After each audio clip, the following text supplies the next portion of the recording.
Assalamu alaikum. Good morning from Abu Dhabi. I got here yesterday night, about 5 or 6 o'clock, and first thing I did was get something to eat, and then I went Kandora shopping. Kandora is the local dress that men wear here, and if you want to visit any of the mosques or any of the temples, then you need to be covering your knees if you're a man, and I didn't feel like wearing tracksuit bottoms or jeans. Abu Dhabi is maybe not the first place you think of when you think of the UAE. The first place most people think of is Dubai. But actually, Abu Dhabi is bigger. The Emirate of Abu Dhabi is bigger than all of the other Emirates put together. The UAE, I think it's 86% of the UAE is Abu Dhabi. And it's 2/3 of the GDP. So it's really quite an important place, if not for tourism. One thing you notice in Abu Dhabi is the number of locals is actually very small, and when you look at the information, you go and check what percentage of the people living here are local Emiratis. It's a very low number. It's less than 30%.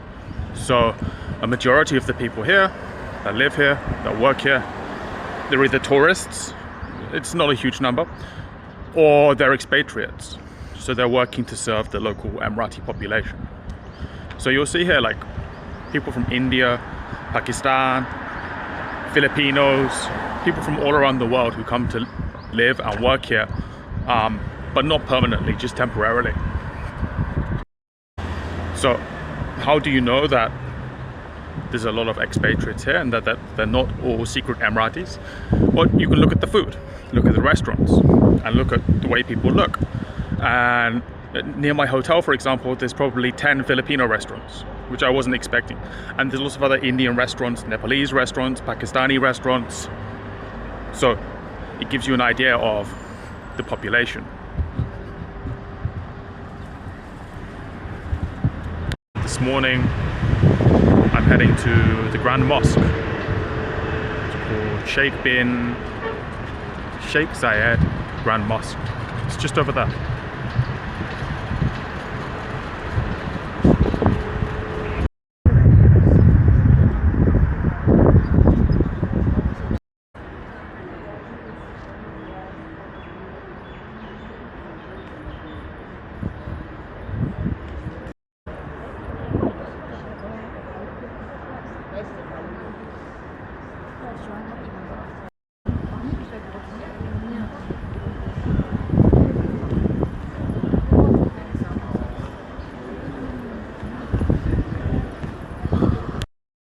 The mosaic flooring here is supposed to be one of the biggest mosaics in the world, if you look closely.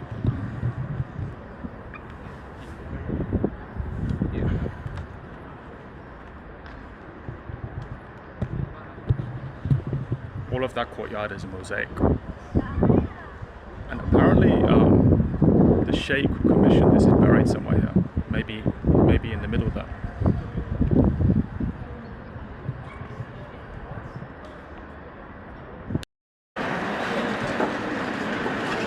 That's the 3D marble carving on the walls. Oh, wow. That's some chandelier. Let's get a bit closer.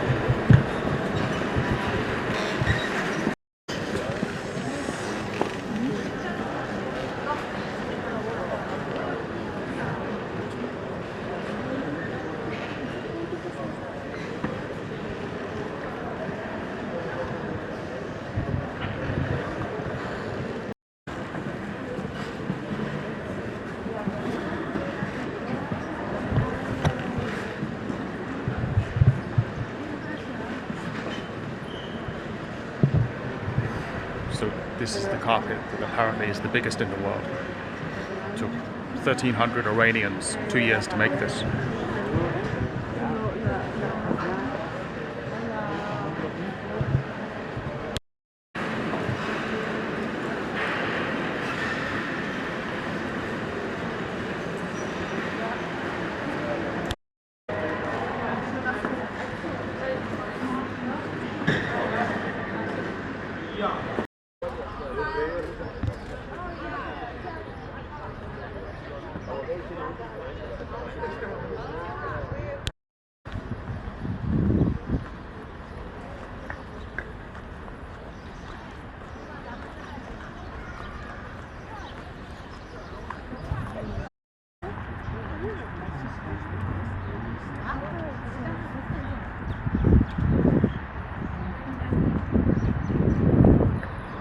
So I'm now in the courtyard of Qasr Al Watan, which is the presidential palace of Abu Dhabi. Nobody actually lives here.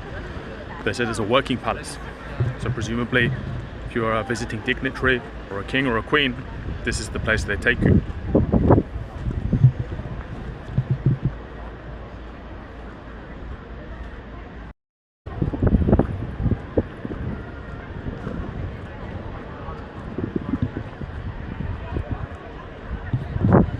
It's actually not an old place. It was built in 2017.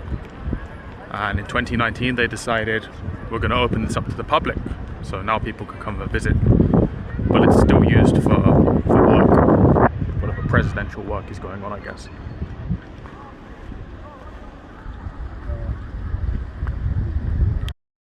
There's some impressive doors at the entrance.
And if you're here for dinner, for a presidential banquet, this is the room where they take you.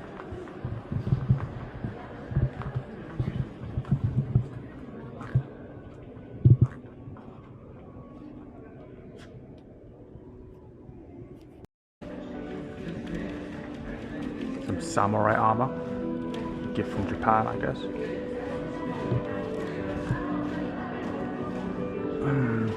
This looks Kazakhstan. This one. And the last one is Uzbekistan. Traditional clothing from 3 countries. It's quite fun to try and guess which country each of the gifts come from. Some of it is easy to guess and some of it is not so easy.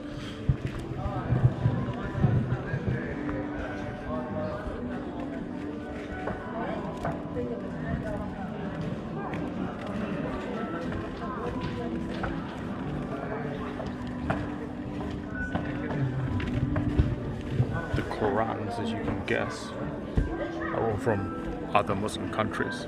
Saudi Arabia, Qatar, Kuwait.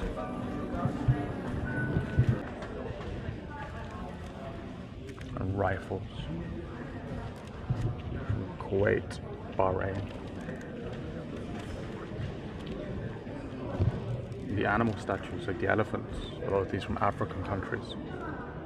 The eagle is a gift from the USA. Then over here we have a Turkmen carpet, handmade.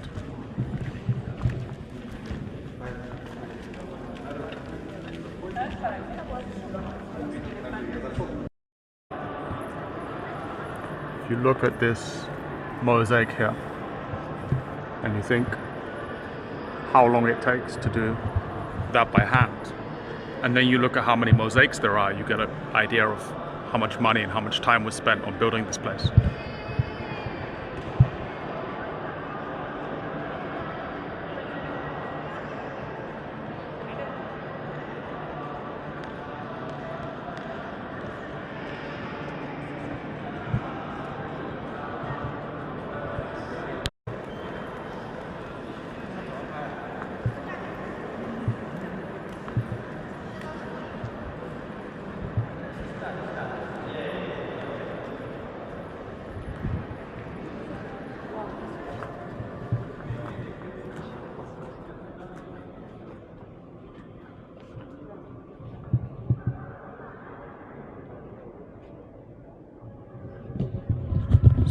presumably this is where you come if you're on an official state visit.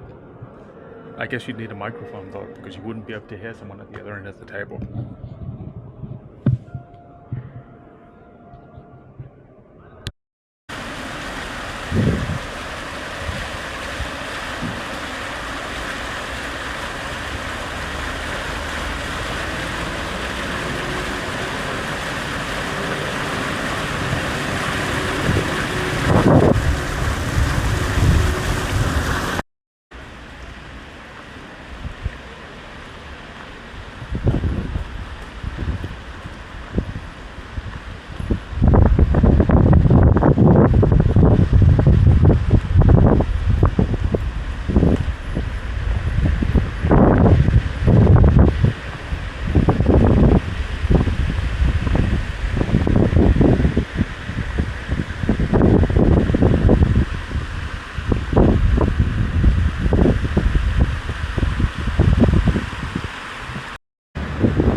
So that I'm going to assume is the CBD of Abu Dhabi. And here's that hotel that I was talking about. It's called Emirates Palace. It's operated by Mandarin Oriental, which is a famous 5-star luxury brand. But it cost $3 billion to build. It's like one of the most expensive hotels ever. So let's see why.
So maybe I should have done this first and then the Grand Palace, because this looks a lot less impressive after you've seen the Grand Palace.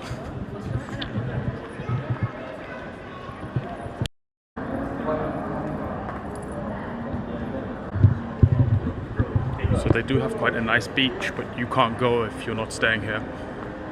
The beach is empty though, so I wonder how many people are staying here. But this place it's about $700 or $800 a night. It's not cheap, so it's no surprise. I'm not staying here, I'm staying somewhere else.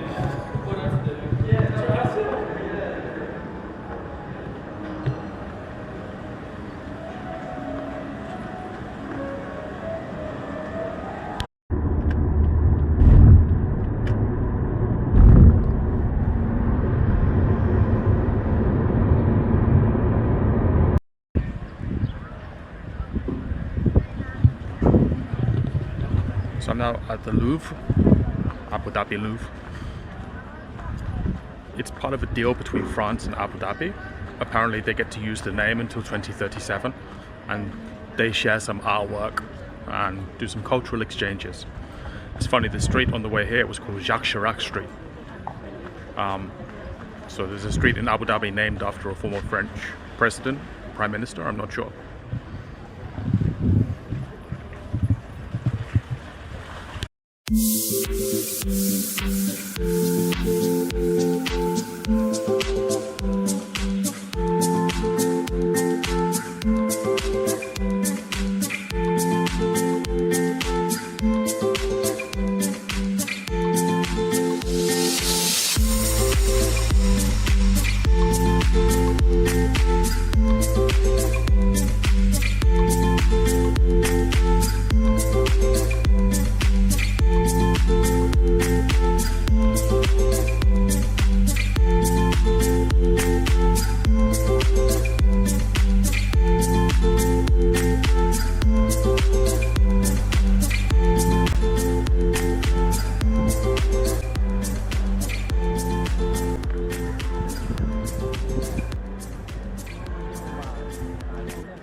So actually I was wrong, because it turned out most of the art exhibitions are from around the world. In fact, almost everything here is not from the UAE.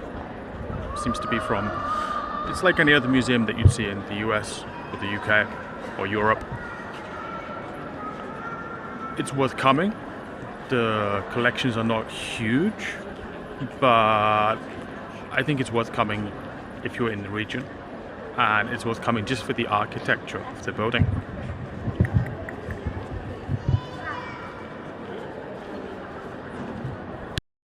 So I was taking a bus back from the Louvre because I have a transportation card and I need to use it. And this morning I took a bus. Not bad, a little bit busy, but after a few stops there's some seats. It's nice. This bus was different. I get on the bus and it's quite full, but that's normal because it's 5:30. At the next stop, there must have been workers just finishing work. Like 30 men try and push their way on the bus. And I basically get stuck at the back of the bus, unable to move my arms.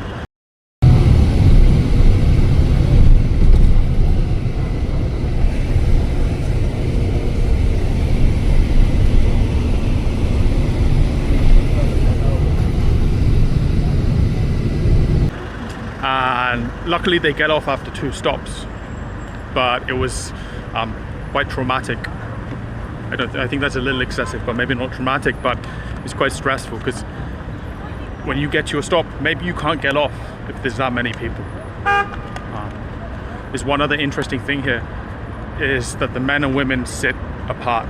The men sit at the back, or stand in my case, and the women sit at the front. So if you're a woman, you're much less likely to get squeezed.